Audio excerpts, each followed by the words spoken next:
Eh bien, bonsoir à toutes et à tous. Bienvenue dans cette nouvelle émission chronique des barbaries. Aujourd'hui, donc, vendredi, 19 mars, nous allons voir Émergence, la tournée en France. On va en parler. On va porter évidemment un regard sur la semaine. Il y a de quoi dire. Et nous allons consacrer l'essentiel de l'émission à Stop à la peur. Vacciné égale déconfiné. Nous verrons de quoi il s'agit. Puis nous finirons, comme d'habitude, par un hommage à des victimes des barbaries. Alors, avant cela, nous allons commencer comme à l'accoutumée, comme à l'accoutumée, par une maxime de Gaston Courtois.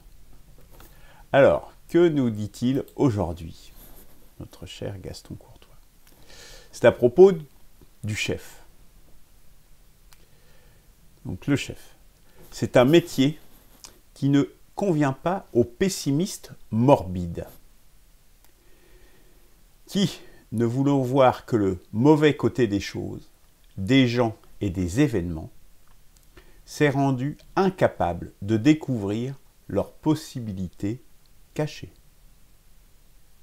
Donc, voilà une maxime, je crois, qui invite à ne pas voir les choses en noir, mais à voir les choses positives. Il y a des choses avec des aspects négatifs, mais dans le négatif, comme on dit souvent, à quelque chose malheur est bon, et il y a forcément du positif, et il y a forcément des opportunités, des possibilités qui s'offrent à nous. Eh bien, c'est le chef, c'est ça, sa vocation. Il doit être dans le positif pour savoir saisir, justement, ces opportunités et transformer l'adversité en un espoir, en un avenir, en une possibilité. Je pense qu'en ces temps actuels, c'est très important. Par rapport aux gens qui sont toujours dans la plainte, c'est bien pour ça, et toute l'initiative Une perspective de la 6ème République part de ça. Elle part du fait de dire, eh bien, on va être optimiste, on va essayer d'ouvrir un espoir. C'est le point de départ, c'est vraiment le point de départ. Quand j'ai démarré cette initiative, il y a 2 ans bientôt, au mois de juin, même si ça ne s'appelait pas encore, mais c'était déjà les prémices de ça, c'était, il faut sortir de ce pessimisme, de ce défaitisme, et tracer un espoir, parce que la barbarie va nous broyer sinon, et il y a des possibilités. Et c'est bien pour ça qu'on part à votre rencontre, parce qu'on peut changer le système. Si on le veut, on peut. L'homme a cette capacité. Le monde n'est pas l'histoire n'est jamais écrite. Donc c'est pour ça que nous faisons cette tournée en France, pour sortir des réseaux sociaux, pour aller à votre rencontre, parce que justement on n'a pas peur, et on ne va pas se laisser paralyser par la peur. Il faut arrêter d'avoir peur, on mourra tous un jour, donc allons-y. Donc on ira à votre rencontre, sur les marchés, au travers des associations, peut-être sur les campus, à la sortie des restaurants universitaires, voilà, dans les entreprises, voilà. Partout les endroits où il sera intéressant d'échanger avec le peuple français et des gens qui veulent construire un avenir. Et en premier lieu, la jeunesse. Donc, dans cette tournée, nous allons avoir un certain nombre de slogans que nous allons mettre en avant, qui sont les slogans d'une perspective de la 6ème République, dans la perspective évidemment de l'élection présidentielle. Et bien, la première chose, c'est rassembler le peuple français. Rien ne sera possible si on ne rassemble pas le peuple français qui est divisé comme jamais il l'a été jusqu'ici et atomisé par ce Covid et par toutes ces années de division, de transgression, de destruction de notre pays. Il faut rassembler le peuple français et rassembler la majorité, je dirais, puisqu'on donne toujours voix au chapitre aux minorités. Eh bien, il faut refaire majorité, y compris les gens qui sont dans des minorités, eh bien, faire creuser, faire peuple de nouveau. Ça, c'est la première des choses, et c'est la condition de tout. Et c'est ce qui voue à l'échec, d'ailleurs, les autres initiatives qui ne feraient pas cela. Puisqu'ils se rencontreraient très vite des obstacles insurmontables. Que le peuple français, rassemblé, il peut surmonter tous ces obstacles. La deuxième chose, c'est garantir les besoins essentiels. Oui, ça c'est très important, puisqu'aujourd'hui, il y a plein de gens qui sont en dessous du seuil de pauvreté, qui ont des difficultés pour se nourrir, qui sont obligés d'aller à des associations, les Restos du Cœur qui sont toujours là. C'est quand même hallucinant depuis tant et tant d'années. Ça n'est pas normal. La nation doit garantir les besoins essentiels à ses citoyens. C'est la base. Eh bien, c'est ce que nous allons faire en dépassant les droits de l'homme. C'est ce qu'on inscrit au cœur de la Constitution. Troisième slogan, oser une nouvelle Constitution. Parce que pour changer le système, comme c'est indiqué en haut, eh bien, le meilleur moyen, c'est justement une nouvelle Constitution. La Constitution, c'est ce qu'il y a tout en haut du droit, au-dessus des traités internationaux, au-dessus des traités de l'Europe, etc. Remettre en cause, changer notre Constitution, et Dieu sait si nous en avons besoin, eh bien, voilà ce qu'il faut faire. Et c'est ce qu'il faut oser. Le peuple français doit reprendre en main son avenir, et le meilleur moyen de le faire, c'est autour de ça. Et c'est justement un sujet en plus qui nous permet de faire le pont et de dépasser les clivages, parce qu'on parle des règles du jeu, on ne parle pas du jeu, on parle des règles du jeu, et ça, on peut rassembler très largement au-delà des clivages traditionnels, et en particulier du clivage gauche-droite. Et dernière chose, très importante, très audacieuse, hein, un peu, certains diront c'est délirant, mais non, c'est la seule chose qui est possible et qui est faisable, puisque pour les raisons que j'ai indiquées justement précédemment, c'est pour la présidentielle 2022, autour de la Constitution, qui est la règle du jeu. On change les règles du jeu, mais après le jeu reprend, sur des bases plus saines, retrait de tous les candidats d'opposition, au profit d'une perspective de la 6ème République. Aussi faible soyons-nous. Ça n'a aucune importance. Ce qui est important, c'est que nous avons une vision, ce que n'ont pas les autres. Et que ce que nous proposons, c'est quelque chose qui peut advenir, puisqu'on va rassembler le peuple français, on aura les forces suffisantes pour renverser la table. Oui, changer le système, c'est à cette condition. Ni Marine Le Pen, ni Jean-Luc Mélenchon ne sont en mesure de faire ça. Même s'ils font 20%, même s'ils font 25%, même si elle fait 30%, Marine Le Pen, elle ne sera pas élue de toute façon. Et si elle est élue, il y aura une telle levée de bouclier à l'international et à l'intérieur du pays qu'elle ne pourra rien faire. Non, la seule possibilité, c'est de rassembler le peuple français. Première chose, et de donner justement une perspective, et une perspective optimiste. Il ne s'agit pas de revenir en arrière. Eh bien, aussi extravagant que ça puisse paraître ce slogan, il est central et c'est le seul réaliste. Parce qu'en politique, moi j'ai appris une chose, c'est que c'est le positionnement qui compte.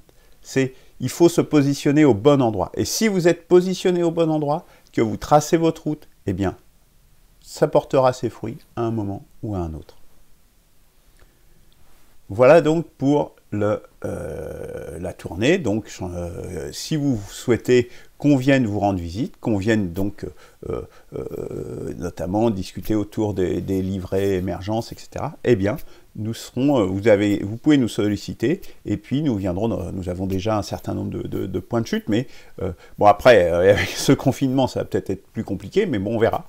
Déjà, dans la région centre, on peut circuler dans la région centre, eh bien, déjà, nous allons commencer par là.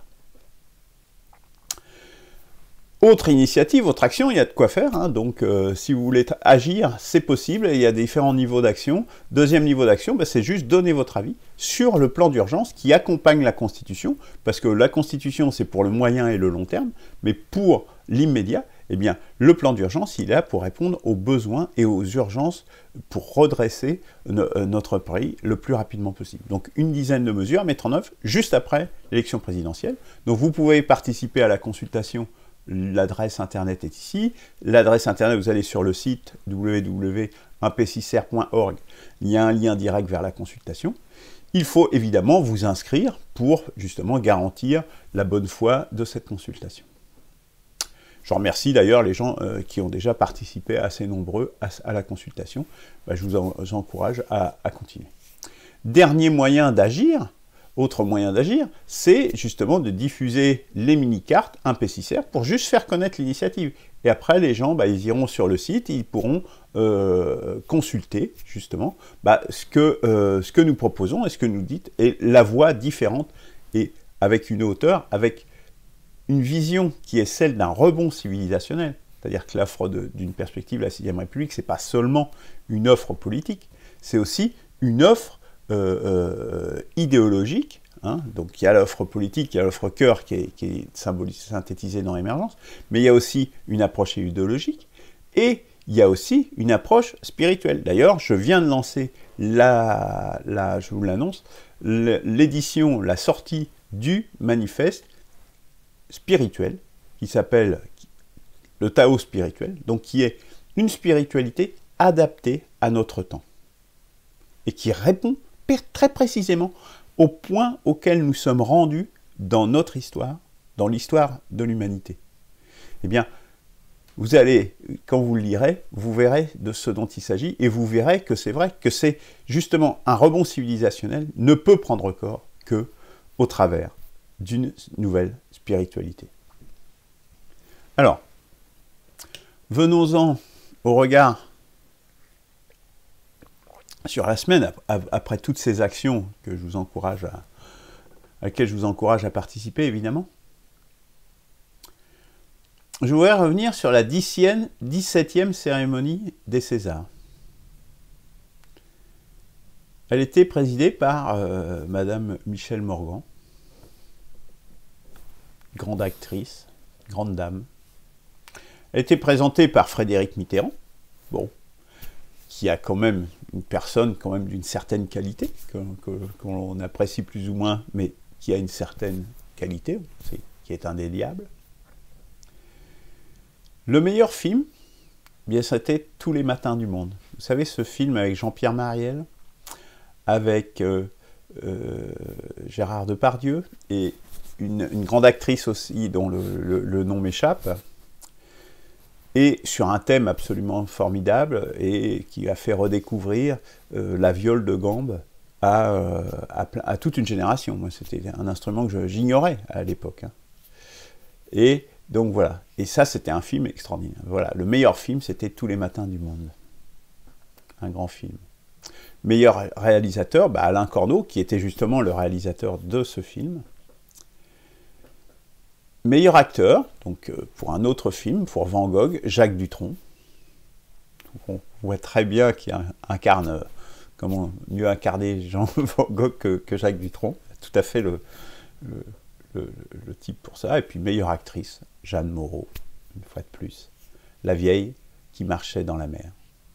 Cela, cette 10e cérémonie des Césars, c'était en 1991. Vous vous rendez compte, la brochette, comme on dit, la brochette de personnalité que vous avez là, avec des talents indéniables dans différents domaines. C'était il y a 40 ans. Et 40 ans plus tard, à quoi avons-nous assisté? À une exhibition trash, à un racisme ouvert, déclamé ouvertement, et à un appel à détruire les statues qui forment notre histoire, avec ces pages blanches et ces pages noires, avec les résultats que l'on voit, des statues dégradées, là, celle de François Mitterrand, pareil, qu'on apprécie plus ou moins. C'est pas quelqu'un que j'apprécie particulièrement, mais ça fait partie de notre histoire, qu'on le veuille ou non. Détruire l'histoire, ça n'a aucun sens. Ou Charles de Gaulle, qui est quand même celui qui a participé à la libération de la France, face à l'occupation nazie, vandalisé, dans de multiples endroits, etc., etc. Et donc il y a eu des appels comme ça dans cette manifestation, oui, on pourrait appeler ça même une manifestation, parce qu'on n'était plus, enfin, je ne sais pas ce que c'était exactement cette exhibition, ce trash. Et moi, par rapport notamment à cette question des statuts, mais effectivement, comme il y a des pages blanches et des pages noires, toute pièce à son revers, mais qu'on construise d'autres statuts, à côté même des statuts de Colbert, par exemple, qui a fait le Code noir, notamment, je crois que c'est le Code noir par rapport à la traite des esclaves, mais qu'on fasse d'autres statuts et qu'on érige d'autres statuts qui rappellent aussi la face noire, mais qu'on n'oublie pas les deux faces. Vous voyez ? C'est pas la destruction n'apporte jamais rien. N'apporte que l'oubli, que la destruction, la cancel culture, il faut détruire les cultures, mais qu'est-ce que on va devenir? Rien du tout. parce que je le rappelle, c'est le passé qui nous apporte, qui fait ce que nous sommes. L'avenir, il est devant, il faut se projeter dedans. Mais c'est juste une projection, il n'existe pas, il ne donne rien, l'avenir. Pour autant, il y a quand même des raisons d'espérer. Malgré cette... Là, je crois qu'on a touché le fond, là, on aura du mal à aller plus bas, je pense. Pourtant, il paraît qu'ils ont changé, ils ont complètement renouvelé leur académie des Césars, je crois que ça s'appelle comme ça. Eh ben, belle rénovation, c'est réussi. Mais il y a quand même des raisons d'espérer. La raison d'espérer, ben, je dirais qu'il y en a plusieurs. Il y avait une absence, notamment, et également de très nombreux départs, de personnalités, d'acteurs et de réalisateurs durant à cette cérémonie, entre guillemets. Donc ça veut dire que toute cette profession n'est pas complètement gangrénée, n'est pas complètement devenue folle et dirigée par des gens bien souvent sans beaucoup de talent quand même. Et puis il y a eu 7 récompenses pour Albert Dupontel, pour son film Adieu les cons. Albert Dupontel, qui est un type complètement atypique quand même dans le paysage, qui a fait des films complètement atypiques aussi, un peu fou, un peu dingue, un peu vraiment décalé. Eh bien, il y a quand même un espoir, puisqu'il y a des gens, et notamment il a donné une interview sur Thinkerview, je vous invite à aller la regarder, elle est intéressante, elle est un peu longue, mais elle est vraiment intéressante sur ce qu'il dit. Bon, après, il y a une part de convenu aussi, mais c'est quand même intéressant. Il y a quand même des gens encore de valeur, et donc, eh bien, espérons que ce soit ces gens-là qui soient mis en avant et qui soient sur la scène, et que tous ces gens rentrent chez eux et cessent de ne plus de représenter ce qu'on ne peut plus appeler une culture française, malheureusement. Ce qu'il faut, c'est faire creuser. À la personne notamment qui a fait son discours raciste et tout ça, je dis mais faisons creuser. Je pense d'ailleurs que son film, il y a peut-être un moyen d'espoir, j'ai pas vu son film. Dans son discours, il y avait aussi des parties où on a l'impression qu'il avait peut-être envie de faire creuser. C'est pas en divisant qu'on fait creuser. Il faut rassembler. Alors, autre regard sur la semaine, Biden la guerre. Donc voilà Biden la guerre. Comme je l'avais déjà annoncé précédemment, bien ça se concrétise, puisque notamment dans le rapport US du département des États-Unis d'Amérique sur la santé et les services humains, dans son rapport 2020, ils ont notamment cité le fait qu'ils avaient agi pour que les États-Unis ont fait pression sur le Brésil pour qu'il rejette notamment le vaccin russe Sputnik 5 ou Sputnik V. Donc c'est officiel, quoi. On fait pression pour pas que... mais il faut se rendre compte que pour des pays qui ne sont pas forcément très riches, les vaccins américains, ils sont extrêmement chers.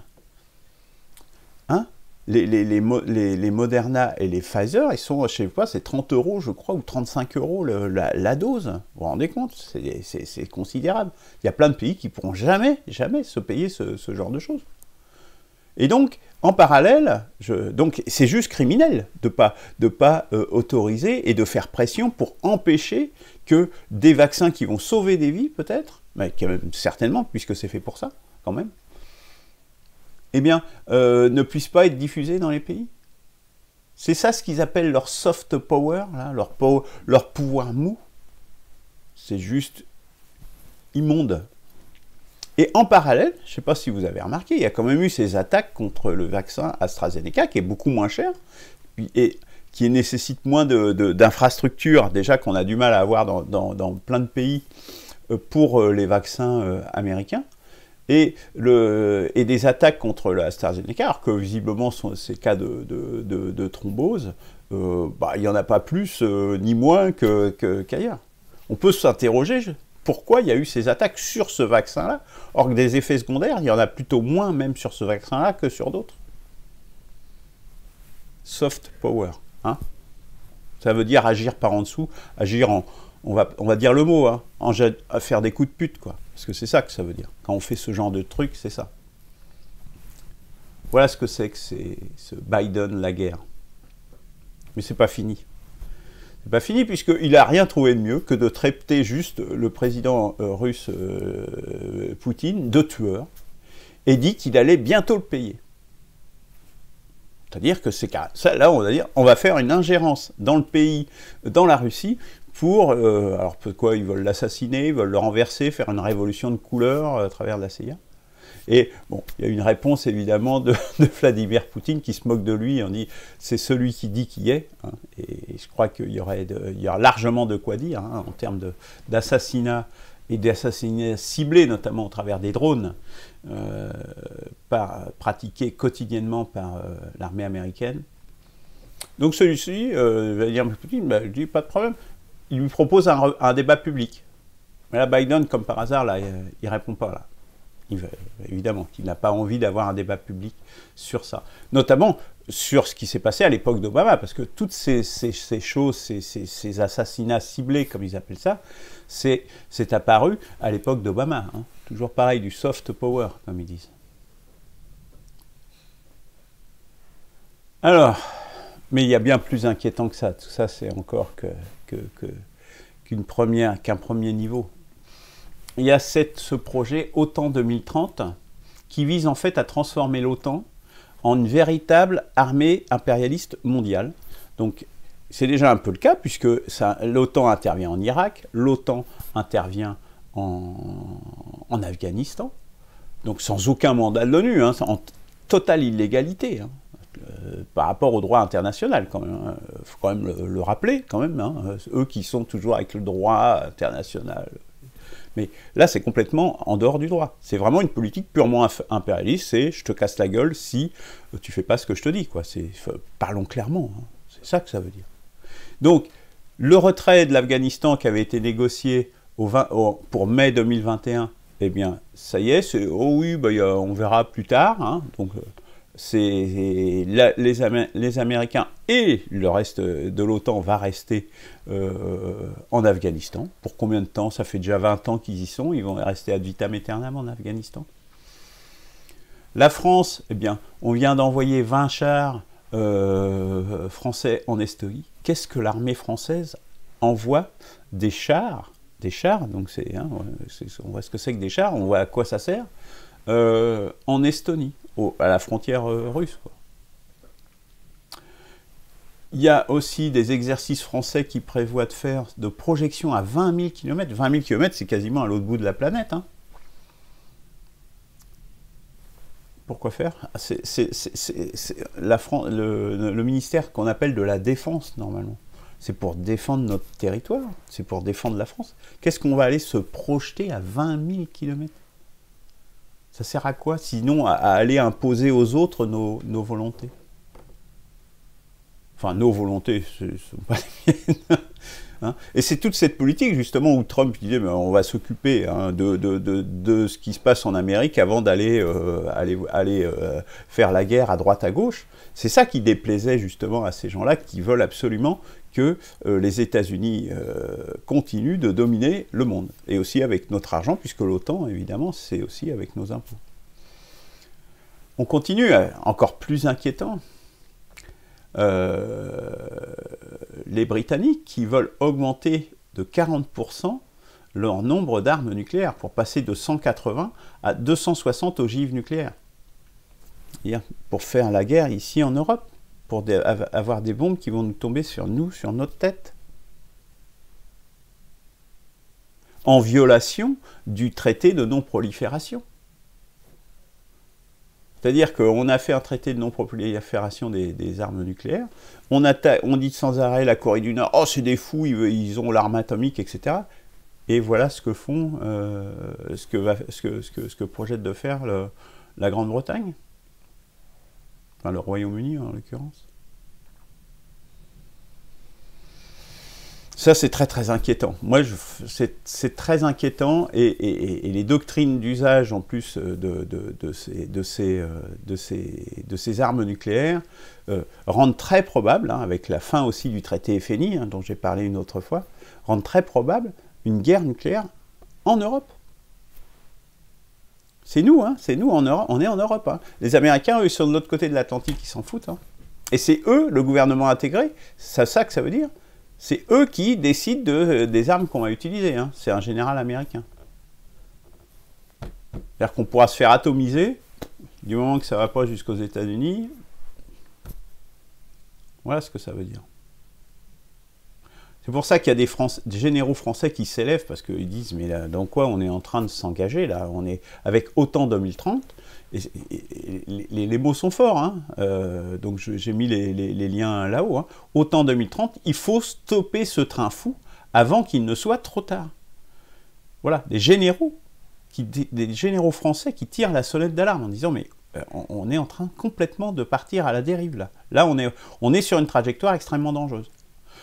C'est la barbarie, hein. La guerre atomique, c'est la barbarie. C'est la barbarie, la pire. Voilà ce vers quoi nous emmènent ces gens.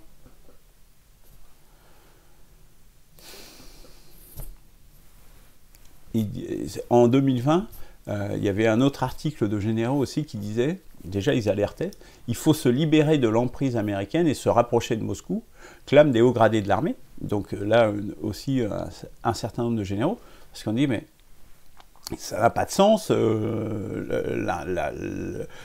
les dépenses militaires, on va prendre un niveau juste pour donner. Les dépenses militaires de la Russie, c'est 2 fois le budget militaire de la France.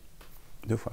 Mais dans l'OTAN, il y a la France, l'Angleterre, les États-Unis, où on est à sans doute 10 fois, et sans compter tous les autres pays, l'Italie, l'Allemagne. En quoi la Russie peut être une menace avec un budget qui est juste le double celui de la France? Ça n'a aucun sens. Aucun sens. C'est vraiment une volonté d'aller imposer ses vues à d'autres. C'est marché en définitive. Hein. Parce qu'en fait, on voit bien que là, ce qu'il y a derrière, sur cette histoire des vaccins, on voit bien que c'est des marchés en définitive qu'on veut. C'est toujours pour c'est juste ces histoires de marché, de gros sous, en définitive, qu'on peut mettre à feu et à sang l'Europe entière. Et il y a les menaces, notamment, également, hein, contre l'Allemagne, par rapport au Nord Stream 2. Donc l'Allemagne, les Nord Stream 2, c'est l'alimentation en gaz qui passerait par un pipeline qui relierait la Russie à l'Allemagne. Donc il y a déjà un pipeline, mais un deuxième, parce que les besoins allemands sont importants. Et les États-Unis ont réitéré, hein, Anthony Blinken, là, le secrétaire d'État, donc ça veut dire c'est le ministre des Affaires étrangères, le département d'État, donc le ministère des Affaires étrangères américain, réitère ses alertes à toute entité qui serait impliquée dans ce pipeline Nord Stream 2. Ils risqueraient des sanctions américaines et ils doivent immédiatement abandonner les travaux sur le pipeline. Voilà ce que dit Anthony Blinken. C'est très, très avenant. Hein. Or que pour l'indépendance énergétique de l'Allemagne, c'est très important d'avoir ça. Parce que l'alternative, c'est quoi? On en revient toujours à la même chose. C'est d'aller vendre le gaz de schiste américain par des gros tankers qui sont encore à fabriquer, d'ailleurs. Hein. Or que là, le pipeline, il est presque fini. Voilà ce que sont ces gens. Et c'est pas fini.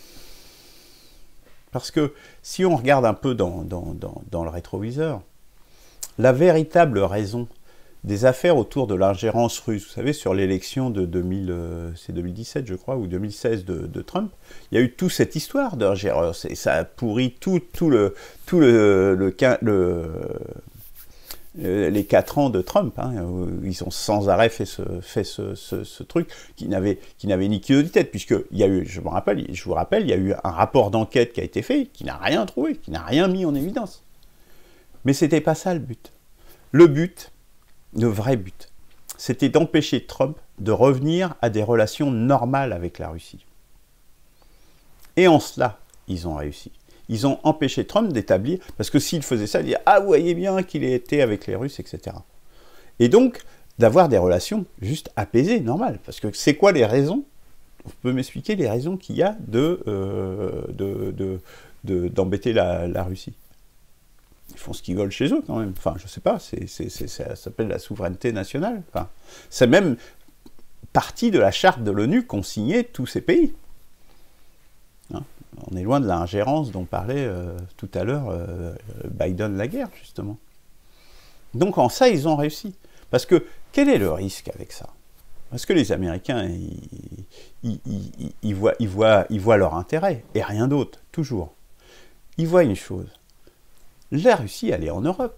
Elle a un pied en Asie, mais elle a un gros pied. La majeure partie de la Russie est en Europe, des grandes villes, etc. Vous imaginez que demain, si au lieu de s'opposer en permanence à la Russie, on avait une ambition européenne qui partirait, comme disait De Gaulle, de l'Atlantique à l'Oural. Vous vous rendez compte que ça changerait complètement la donne. Les Américains ne pourraient plus dominer le monde comme ils le font aujourd'hui. Ça donnerait un poids véritable à une Europe sur un continent cohérent, puisqu'il y a une continuité territoriale, une continuité terrestre, une continuité continentale. Alors que là, il y a quand même l'Atlantique, on est quand même à l'autre bout de l'Atlantique, ça ne se traverse pas à la nage, l'Atlantique. Hein. Sauf pour quelques-uns, mais il faut être costaud, quand même. Vous voyez? Et c'est ça qu'ils veulent éviter. Et c'est pour ça qu'ils font toutes ces trucs et qui maintiennent l'OTAN, qui, après la chute de l'URSS, n'avait plus de sens. La Russie ne représente pas une menace, on le voit bien, elle ne l'a jamais représenté, d'ailleurs, même à l'époque de l'URSS. Mais bon, bref. Vous voyez? Et tout ça, ça met nos vies en danger. Donc c'est quand même très sérieux. Ces gens sont dangereux, extrêmement dangereux. Et moi, ils m'inquiètent vraiment. Il y a vraiment de quoi être très inquiet avec ce genre de personnages au pouvoir en Amérique. Voilà. Alors, venons-en au sujet principal de ce soir. Bon, on a déjà porté un regard sur la semaine, sur deux sujets déjà, qui montrent bien comment la barbarie pousse, enfle sans cesse. Eh bien, ça continue, parce qu'une autre forme, évidemment, hein, vous la connaissez tous les jours, la peur, bon, vous voyez, hein, il a bien peur, ce petit chat-là, il faut arrêter cette peur. Il faut arrêter d'avoir peur. La peur n'évite pas le danger. Donc, c'est reparti pour un tour. Ça y est, là, on nous a annoncé qu'on était de nouveau, on remonte le confinement dans un tiers, un quart à un tiers de la France, en tout cas des grandes métropoles. Alors tout ça pourquoi? La raison, elle est là, hein, on la voit ici, c'est qu'en fait, le nombre de contaminations par jour, bah ça y est, là, il est en train de s'envoler. Donc, comme ils sont déjà bien engorgés au niveau des hôpitaux, ils se disent, oh là, avec ce nombre de contaminations par jour qui est en train de monter en flèche, on va engorger les hôpitaux. Et ça y est, c'est reparti pour un confinement. Ça n'en finit jamais, quoi. Alors que, en fait, sur les 7 derniers jours, le nombre de décès a baissé. Hein, donc ça, c'est ce qui s'est passé, mais ce qui regarde, c'est l'avenir. Mais voilà, ils sont toujours à regarder un indicateur, etc. Et on n'est pas dans le pilotage, là, on est vraiment dans la micro-conduite, là, hein, c'est-à-dire on gère à la petite semaine. C'est-à-dire qu'il n'y a aucune stratégie, aucune vision stratégique. C'est, on s'adapte au coup le coup, ah merde, ça monte, ah ben, donnons un coup de volant comme par ici. Et chaque fois avec des mesures et toujours un petit peu abracadabrantes. Et la seule stratégie, c'est les vaccins. Mais quid des variants? On sait qu'il y a des variants et les variants, quand ils se mettent à varier, ils évitent justement comment on dit, les barrières qui ont été mises dessus. C'est justement pour ça qu'il y a des variants. Notamment le breton, maintenant, il y a un variant breton qui contourne le test PCR. c'est pas pour rien, puisqu'on a le test PCR qui empêchait celui qui l'avait pas, qui passait le test, qui était positif au test, eh bien de ne pas transmettre, s'il s'isolait, etc. Eh bien, le virus, c'est la vie, hein, c'est l'évolution, hein, des espèces, hein, démontrée par Darwin. Eh bien, il y a un variant forcément qui va se développer systématiquement. C'est une lutte permanente. Hein. Donc, à un moment donné, ces vaccins, ils seront... Qu'est-ce qui dit qu'ils ne vont pas être contournés? Déjà, je crois que le vaccin sud-africain, le variant sud-africain, c'est pas sûr que les vaccins marchent très bien. Bon, à vérifier. Et puis, je vous l'annonce. Donc, cette pandémie, elle est là pour durer. Elle est là pour 50 ans, hein, au moins. Ça, c'est pas d'aujourd'hui que je dis. Et je vous le dis, il y aura d'autres pandémies de même nature. Une nature un peu différente, mais similaire. D'ailleurs, il y en a déjà. Prenez l'obésité, diffusée, toujours pareil, par le néolibéralisme, par la malbouffe, par le Coca-Cola et par le McDonald's. Voilà, ça aussi c'est une pandémie. Demandez à l'OMS, ils vont bien vous le confirmer, c'est une pandémie aussi. Donc toutes ces pandémies liées à la... Donc ne croyez pas qu'on va en sortir. Non, non, on n'en sortira pas. Au contraire, on ira de plus en plus là-dedans. C'est ça la barbarie. C'est ça la barbarie. Ça en est une des manifestations. Quelle que soit l'origine du virus. Hein. Mais il y en aura d'autres. Sans compter les virus animaux, etc. Peut-être même pour les plantes, avec les espèces invasives, etc. C'est aussi une autre forme. Voilà la trajectoire sur laquelle nous sommes engagés. Si nous n'en changeons pas... Mais la peur, comme je dis, n'évite pas le danger.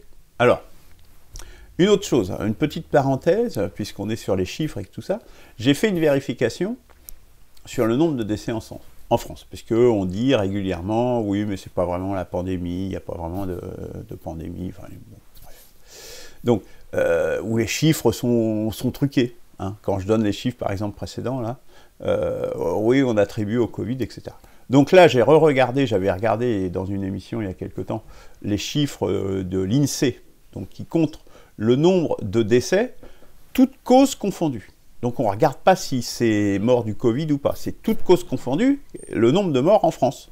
Donc là, c'est pour ça, c'est les statistiques, en fait, de l'état civil en France, hein, de l'INSEE. Donc c'est pas un organisme médical, c'est juste l'organisme des statistiques.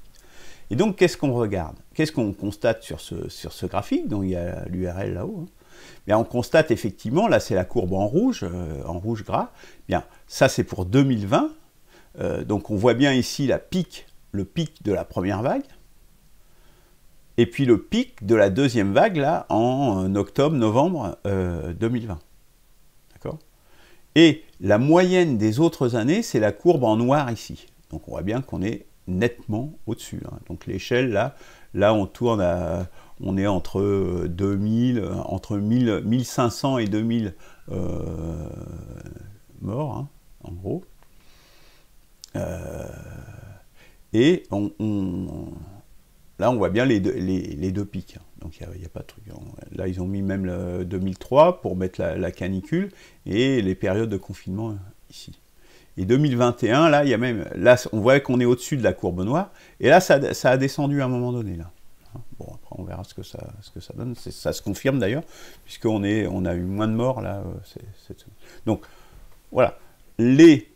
Toutes causes confondues, les courbes, hein, sauf là, voilà, on a vu, hein, au moment de l'été, là, on a eu une rémission, je dirais, mais on voit bien la première vague et la deuxième vague de décès. Donc, voilà, là, c'est le nombre de morts total. On ne compte pas s'ils sont Covid ou pas. Donc on voit bien qu'il y a une incidence. Bon, après, si ces chiffres-là ne vous convainquent pas, là, je ne sais pas ce qu'il faut faire. Hein. Bref.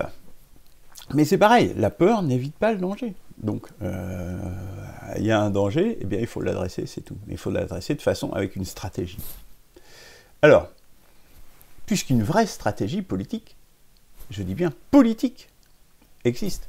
On n'est pas dans la gestion, parce qu'eux, ils sont toujours dans la gestion, ils croient qu'il n'y a plus de politique, fin de l'histoire, le néolibéralisme a gagné, le marché s'impose partout, et il n'y a que ça, c'est l'alpha et l'oméga de toute l'humanité. Ce qui est une idiotie absolue, hein, il suffit de réfléchir 5 secondes pour s'apercevoir que c'est faux. Tout ce qui est sentimentalité, par exemple, tout ce qui est relations humaines, tout ce qui est spiritualité, toutes ces choses-là, ça fait partie aussi des dimensions humaines.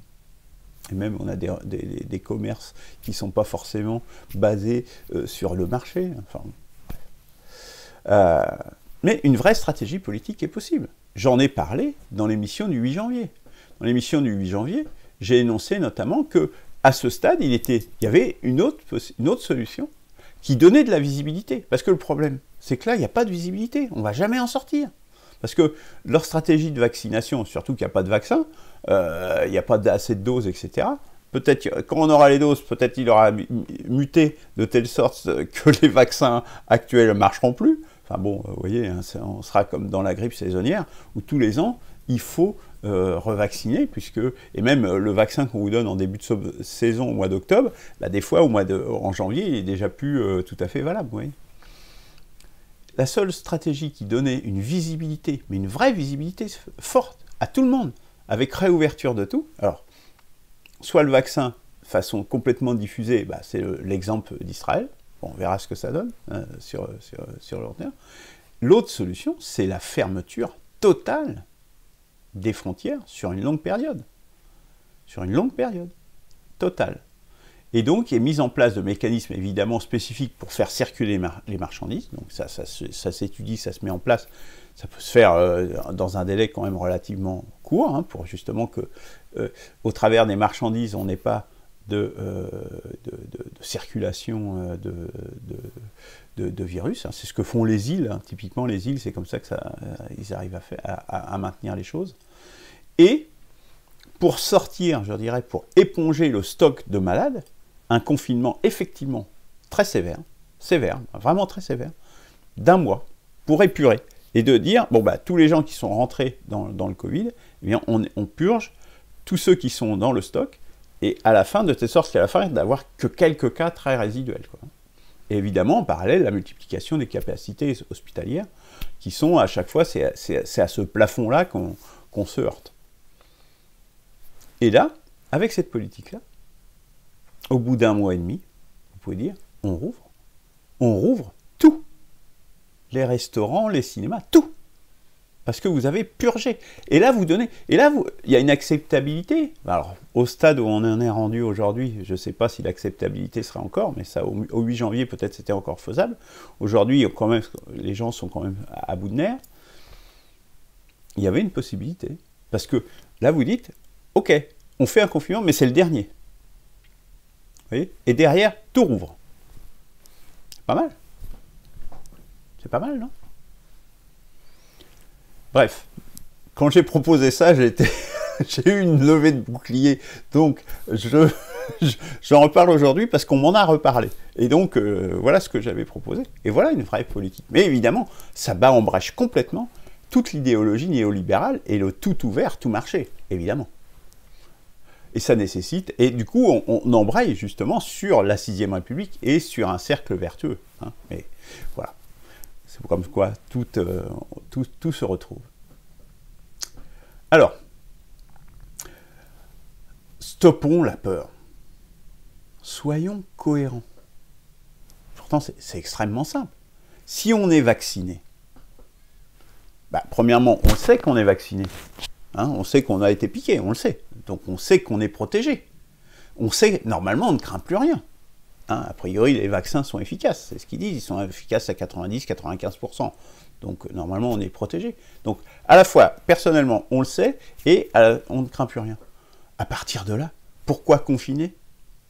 Pourquoi mettre un masque ? Pourquoi entraver tout le monde ? Tous les gens qui sont vaccinés, ils devraient pouvoir circuler librement, n'importe quand, n'importe où, et sans masque, puisqu'ils sont vaccinés. C'est quand même élémentaire, non ? Sinon, ça sert à quoi la vaccination ? Donc ça, c'est juste du n'importe quoi, ça n'a aucun sens, leur confinement tel qu'il est là aujourd'hui. Et ça rend aussi le passeport vaccinal complètement inutile. Imaginez demain, vous savez que vous êtes vacciné, donc vous pouvez aller au restaurant, vous ne risquez rien. Même s'il y avait quelqu'un qui était contaminé à côté de vous, ils ne vous contamineraient pas puisque vous êtes vacciné. Donc il n'y a absolument pas besoin de passeport vaccinal. Les personnes qui ne sont pas vaccinées et qui sortiraient, eh bien, à la limite, c'est leur responsabilité. Plutôt que de priver de liberté, appelons à la responsabilité citoyenne les gens qui prennent leurs responsabilités. Vous voyez la trajectoire qu'on pourrait avoir? Très différente de ce claquemurage permanent et cette restriction, cette chape de plomb sur une population entière. Oui, il y a d'autres politiques possibles. En voilà une autre. Alors, et je voudrais signaler notamment la vidéo, le coup de gueule d'un résigné, qui s'appelle Lionel Hubert, donc, qui a fait une vidéo vraiment particulièrement intéressante sur ça, et qui développe également un peu ce que je viens de dire là, puis d'autres choses. Hein. Mais il dit d'autres choses assez intéressantes. Lui, il travaille et il dit il y a une division des gens, en fait. Ça divise tout le monde en permanence. C'est-à-dire on arrive dans une société invivable, où il y a une surveillance au travail, une défiance les uns par rapport aux autres. Dès qu'il y a quelqu'un qui a un peu mal à la tête ou n'importe quoi, on dit « Ah ben rentre chez toi », etc. Donc les gens, ils se cachent. S'ils sont un peu enrhumés ou s'ils ont mal à la tête, ils ne le disent plus. On se cache. C'est comme après Tchernobyl. Après Tchernobyl, c'était quoi le problème principal de Tchernobyl? C'est des gens, moi je le tiens de gens qui ont vécu Tchernobyl et qui ont fait des études sociologiques sur les conséquences de Tchernobyl. Ils disaient la conséquence sociologique la plus importante, la conséquence la plus importante qui a fait le plus de dégâts dans la société, en Ukraine et en Biélorussie, c'est la stigmatisation des gens qui venaient de Tchernobyl, qui avaient été déplacés. Parce qu'ils n'avaient rien, ces gens-là. Ils n'étaient même pas contents. Mais ils étaient stigmatisés parce qu'ils étaient comme un chat noir, et ils étaient stigmatisés par le reste de la population. Et ils disaient l'impact sociologique le plus important qu'il y a eu, et des dépressions et des choses comme ça, l'impact dans la société, c'était celui-là. C'est pas la radioactivité et tout ça, non. C'est le fait qu'il y a eu des populations importantes qui ont été déplacées, et à l'endroit où ils allaient, et je crois qu'à Fukushima, on a la même chose, les gens qui viennent de là, on ne veut pas leur parler, ils sont isolés, ils sont complètement... parce qu'ils portent malheur. Eh bien voilà ce qu'on est en train de vivre aujourd'hui dans le travail et dans les gens qui vous regardent de travers si vous n'avez pas un masque ou si vous n'avez pas un truc ou n'importe quoi. Vous vous rendez compte? Mais quel monde? Mais quelle barbarie? Mais quelle barbarie? Mais quel autre mot employer? Bon sang. Donc, alors, un autre sujet fait intéressant qui dit, c'est qu'en fait, ça se retourne contre les métropoles. En fait, tous les gens des métropoles qui votent Macron en grande majorité, qui profitent du néolibéralisme, qui sont pour la mondialisation, allons-y, folle ville, c'est eux qui sont le plus touchés. Les gens à la campagne, ils sont beaucoup moins embêtés. Les gens de la France périphérique, comme on les appelle, ils sont beaucoup moins impactés que... alors, tout le monde est impacté, mais beaucoup moins que ces gens-là. Parce que quand vous êtes enfermé dans un appartement et que vous ne pouvez pas sortir, vous êtes bien embêté quand même. C'est pour ça qu'il faut réunifier les Français. Je parlais tout à l'heure de ça, ça fait partie de nos sanglants. Rassembler les Français, parce que diviser, on ne pourra pas sortir de cette situation, et nous plongerons toujours de plus en plus dans la barbarie. Je l'annonce, je le dis, je le répète, vous le voyez, si on ne le voit pas, c'est qu'on ne veut pas le voir. Et ça, c'est qu'un des aspects de la barbarie, on est d'accord, c'est qu'un des aspects. Il y en a plein d'autres, j'en ai parlé, vous avez vu, par rapport à la culture, notamment tout à l'heure, avec le cinéma, les guerres, etc. Et il dénonce également dans cette vidéo, donc je vous encourage vraiment à la voir, elle dure 15 minutes, il y a plein de choses qui sont dites en fait, c'est très intéressant. Il parle aussi de la dictature des minorités. En fait, c'est la loi des minorités qui s'impose aux majorités. Et là c'est un peu la même chose, puisque quelque part, même s'il y a une surmortalité, elle concerne quand même une frange de la population, parmi les gens les plus âgés, etc. Même s'il y a des Covid longs qui concernent des gens plus jeunes, etc. etc. Mais majoritairement, ce sont des personnes âgées. Donc c'est une minorité qui est touché, et toute la majorité se retrouve impactée et claquemurée à cause d'une minorité. Et il cite d'autres minorités comme ça, mais maintenant ce sont les minorités qui font la loi. Enfin, on n'est plus en démocratie. Démocratie, le principe, c'est que ce soit la majorité qui fasse la loi. Hein. Sauf ceux, voilà, il y a ceux qui promeuvent le tirage au sort, donc là, toutes les manipulations possibles. Bon, on voit bien que ça participe, en fait, de ça. C'est peut-être un autre sujet, mais pour moi, c'est complètement le même. La majorité, c'est par le vote qu'on la mesure. Point barre. Pas par autre chose. Par le vote, il y a une majorité, et là, c'est incontestable. Alors, une autre vidéo, En finir avec nos peurs, donc c'est une émission donc du philosophe auquel participait André Comte-Sponville, où il dit la même chose. Hein. Il dit notamment, les sacrifiés de ça, c'est les pauvres. C'est les gens les plus pauvres dans la société. Les petits salariés qui sont dans des boulots merdiques, intermittents, saisonniers. Par exemple, le travail saisonnier, il y en a beaucoup dans le tourisme. Voilà.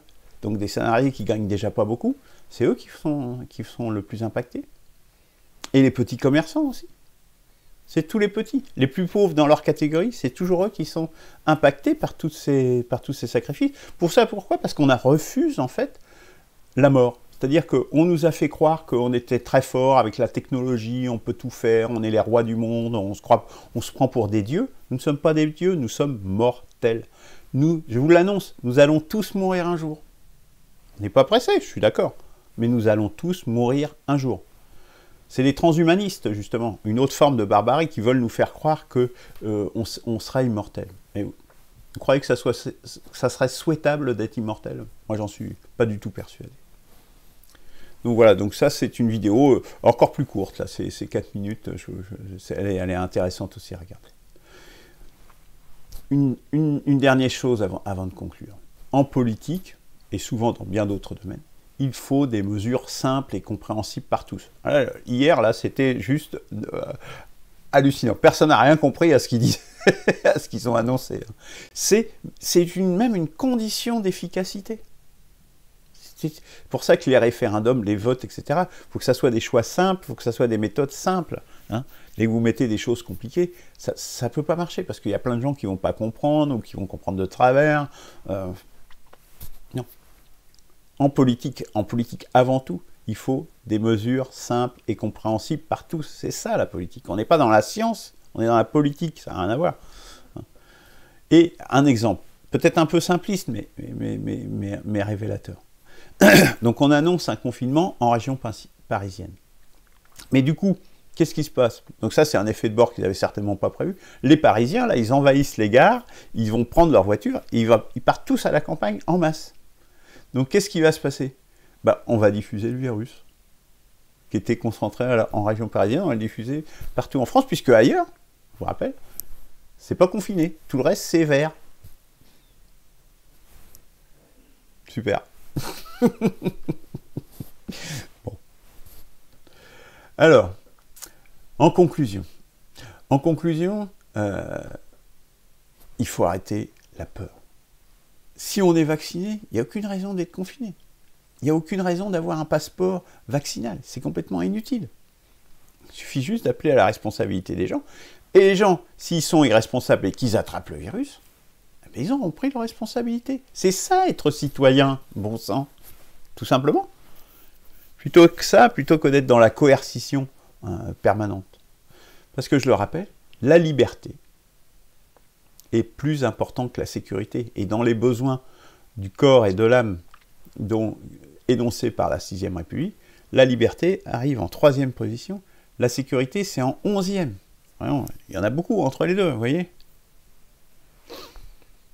La liberté, c'est à condition de plein d'autres choses. Il n'y a que 2 autres besoins qui sont au-dessus de la liberté parce qu'ils conditionnent la liberté. Le plein exercice de la liberté. Alors la sécurité, vous voyez, donc la liberté, c'est premier, parce que tout le reste en dépend. Tout. Alors, nous arrivons au terme de cette émission. Je voudrais donc rendre un hommage à des victimes des barbaries.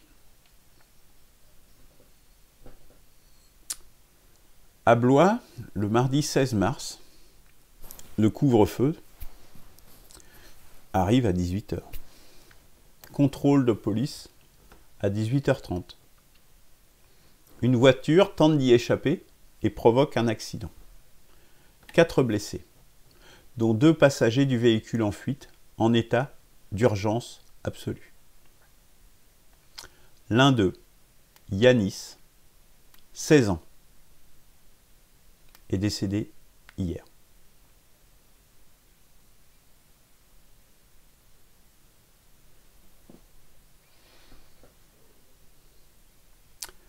Jeudi 11 mars 2021, à Toulon, il y a eu une arrestation d'un militaire. Il est soupçonné d'être l'auteur de la décapitation d'un SDF intervenu début février. Donc là, c'est pour ça que j'en parle, parce que la décapitation, c'est vraiment un acte de barbarie. Dans quel monde sommes-nous pour qu'on... Enfin, je sais pas. Je me rappelle pas, dans ma jeunesse, qu'on parlait de décapitation des gens. Mais à la barbarie s'ajoute une autre barbarie, j'en ai déjà parlé des fois précédentes. Vous voyez, il n'y a pas de visage, il n'y a personne. Les noms, dans tous ces cas, les noms sont occultés. Donc ces gens, que ce soit les victimes, que ce soit les coupables, les suspects, ils n'ont pas de nom. Là, on a appris juste le nom du jeune homme, du jeune enfant, encore 16 ans. Il rentrait à peine dans l'âge adulte. Il est mort à 16 ans. Pourquoi?